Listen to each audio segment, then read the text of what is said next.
What's cracking, peeps? It's PJ and welcome to another Jaxcast. This one's a bit late into the month, but I'm still maintaining my monthly Jaxcast. This month's topic is indie gaming, and I wanted to talk about indie gaming for a while because it's a large part of my channel, and it was also part of the reason that I got into YouTube in the first place. It's kind of how I got into just watching people play indie games on YouTube.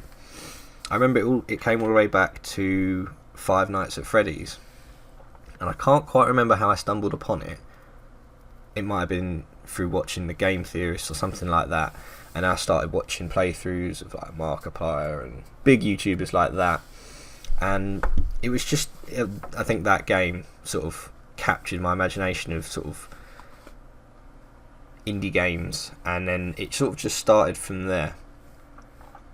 Then obviously I sort of found out about Undertale like much later than anyone else did, and that is by far one of my favourite games of all time, purely for the emotional connection that you get from playing it and how the characters make you feel throughout the game and how it affects the choices that you make within a game.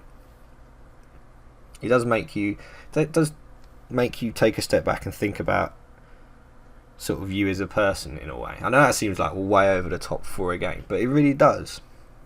When you stop and really think about what the developers are trying to do in these games, it's really good. And this is why I wanted to talk about indie gaming, because from playing a lot of indie games, like I signed up to Game Jolt and I said, look, I'm starting a YouTube channel and I just want to play some indie games. Can you guys give me some suggestions? And loads of people sent through indie games that they've played, and you can tell that they're made with such a level of passion and like love. It really shines through in the games, whether they're like retro sort of style shooters or like JRPGs or anything like that. They're all made sort of really well, and I think part of the reason I love indie games so much is because the majority I find are story driven, or the ones that I seem to sort of connect to are story driven games. And I don't like, for me, I'm not someone that cares about graphics. You know, I don't care too much about having a 4K TV or anything like that, or the Xbox One X has the best graphics, and I don't really care about that. I care about how a story can make you feel emotionally. I've watched playthroughs of when Yub played Frambo, and that was a really interesting psychological horror game that was really detailed and done so well. And just for these independent developers to make these games, I just think it's such a feat. When you think you've got large blue chip companies who are just grinding out the same type of game each year, and you can tell it's not made with the same love and care. I don't think, personally. It's not to say that there aren't AAA games that don't have that. I mean, there are. I mean, I'm sure like the team at Horizon Zero Dawn this year are so happy with their game, and too right they should be, because it's a Game of the Year contender. The same with Nintendo and Breath of the Wild. It was made with such love and detailed compassion because they want that game to be the best that it possibly can. And that's for me what really independent developers do more, at least with the games that I've played. You know, there's a lot that I've played that are just in early access, but they are really good.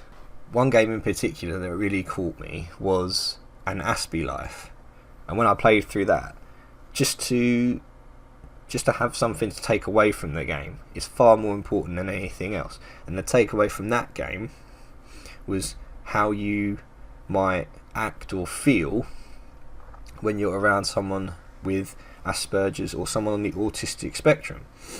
And I think for someone to make a game like that, an independent developer to make a game like that, is incredible. And I think indie games over the last probably 5 or 6 years have really started to get the recognition that they deserve from websites like Game Jolt and itch.io. They're really starting to come to a forefront, and you're seeing a lot more indie games on the PlayStation Store, and stuff like that. And so I think that's just really good.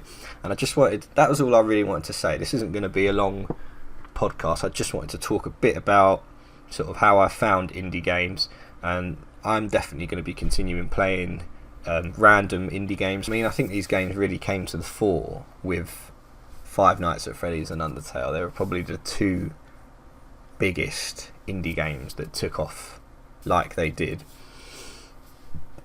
and with good reason. I mean, Five Nights at Freddy's, interesting take on horror games, and there's been a million fan games of Five Nights at Freddy's since then, and the communities for both Five Nights at Freddy's and Undertale is huge, and that's so good to see, because it's games bringing people together, and that's what I love about the gaming industry, about indie games.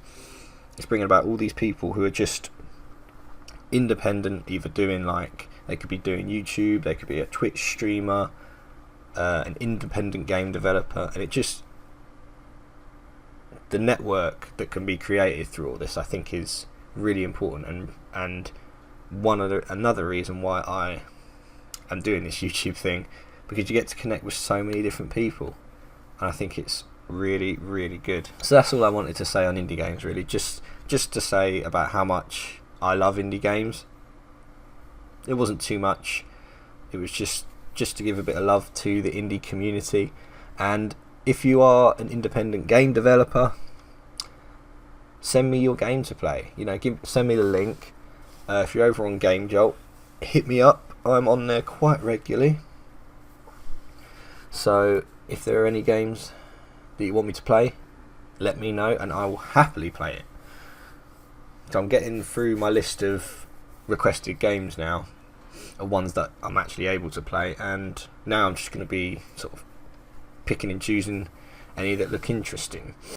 So yeah, I don't do very well at horror, so if you send me a horror game, I'm probably only get through like the first 5 minutes and then cry in a corner. So yeah.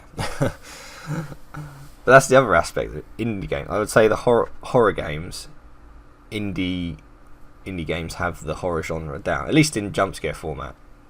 FNAF started that. So, but yeah, I hope you guys enjoyed this. There wasn't too much in this podcast today. It was just to basically to show my love for indie games and the indie community as a whole.